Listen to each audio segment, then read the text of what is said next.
চলন বিল বাংলাদেশের সবচেয়ে বড় জলাভূমি, যা তার অপার সৌন্দর্যের পাশাপাশি লুকিয়ে রেখেছে অজানা আতঙ্ক। প্রাচীনকাল থেকেই এই বিস্তৃত জলাভূমি শুধু প্রকৃতিপ্রেমীদের আকর্ষণ করেনি, বরং ঘিরে রেখেছে অদ্ভুত সব গল্প। এই বিল যেন রহস্যের এক বিশাল পাতা, যেখানে প্রতিটি ঢেউ আর প্রতিটি বাতাস মিশে থাকে ভয়ঙ্কর ইতিহাসের ছোঁয়ায়। বর্ষাকালে চলন বিল তার ভয়াল রূপ ধারণ করে। গভীর রাতে যখন সব কিছু নিস্তব্ধ, হঠাৎই বিলে দেখা যায় নাচতে থাকা অদ্ভুত আলো। এই আলো কখনো নদীর এক প্রান্ত, কখনো আর এক প্রান্তে ঝলসে ওঠে। স্থানীয়দের বিশ্বাস এটি বিলের পানিতে ডুবে মারা যাওয়া মানুষদের আত্মার সংকেত। এক জেলে আব্দুল হাকিম একবার এই আলো অনুসরণ করতে গিয়ে অদৃশ্য হয়ে যান। পরদিন সকালে তার নৌকা পাওয়া যায়, কিন্তু তার শরীরের কোনো চিহ্ন মেলে না। জেলেদের মধ্যে বিশ্বাস রয়েছে, যে এই আলো অনুসরণ করে তাকে বিলের গভীর অন্ধকার টেনে নিয়ে যায়। চলন বিলের গভীর থেকে মাঝে মধ্যে ভেসে আসে সঙ্গীতের সুর। এটি কোনো সাধারণ সঙ্গীত নয়।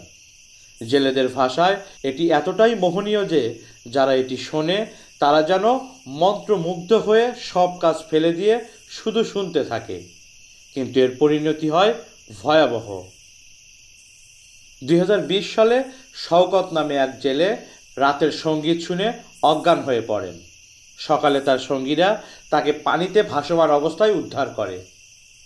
ফিরে এসে শওকত বলেছিলেন, আমি দেখতে পেয়েছিলাম সাদা কাপড়ে ঢাকা অদ্ভুত মূর্তিকে। তারা গাইছিল আর আমাকে তাদের সঙ্গে নিয়ে যাওয়ার জন্য ডাকছিল। কয়েকদিন পর শওকত নিখোঁজ হন এবং তাকে আর খুঁজে পাওয়া যায়নি। চলন বিলের গভীরে পানির নিচে একটি হারানো শহরের অস্তিত্ব নিয়ে বহু গল্প রয়েছে। স্থানীয় বিশ্বাস, শত শত বছর আগে এই জায়গায় ছিল এক সমৃদ্ধশালী নগরী। তবে একটি ভয়ঙ্কর অভিশাপের কারণে নগরটি একদিনেই বিলের পানিতে তলিয়ে যায়। স্থানীয়দের মতে, গভীর রাতে বিলের পাশে বসলে মাঝে মধ্যে পানির নিচ থেকে হাসি কান্নার মিশ্রিত আওয়াজ আসে। কেউ কেউ বলেছে তারা পানির নিচে অস্পষ্ট আলো দেখেছে, যেন সেই নগরী এখনও জীবিত। কিছু সাহসী মানুষ সেখানে গিয়ে ফিরে এসে দাবি করেছে তারা পানির নিচে প্রাসাদের মতো কাঠামো দেখেছে। তবে তাদের শরীরে ভয়াবহ ক্ষত ছিল, তারা আর বেশি দিন বাঁচেনি। চলন বিল একসময় জলদস্যুদের আস্তানা ছিল।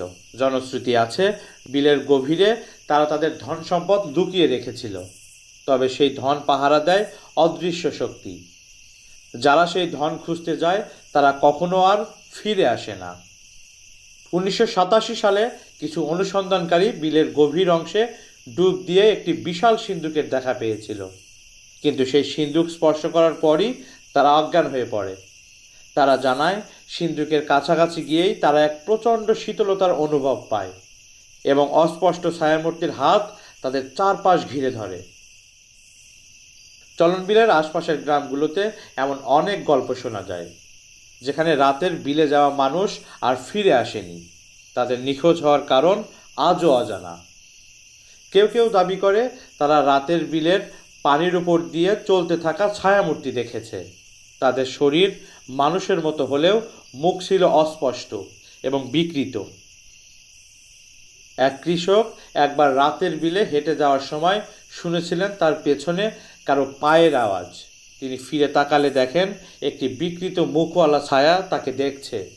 আতঙ্কে তিনি দৌড়ে বাড়ি ফিরে আসেন, কিন্তু পরদিন সকালে তাকে খাটে মৃত অবস্থায় পাওয়া যায়। চলন বিল কোনো সাধারণ জলাভূমি নয়, এটি এক রহস্যময় স্থান, যা তার বুকে ধারণ করে আছে ভয়, আতঙ্ক এবং অজানা শক্তি। গভীর রাতে এখানে গেলে কে জানে আপনি কি আর ফিরে আসতে পারবেন, কিংবা হয়তো আপনার গল্প হারিয়ে যাবে চলন বিলের অন্ধকার গভীরে। রাতের অন্ধকারে বিল শুধু সুন্দর নয়, বরং এক বিভীষিকাময় ফাঁদ।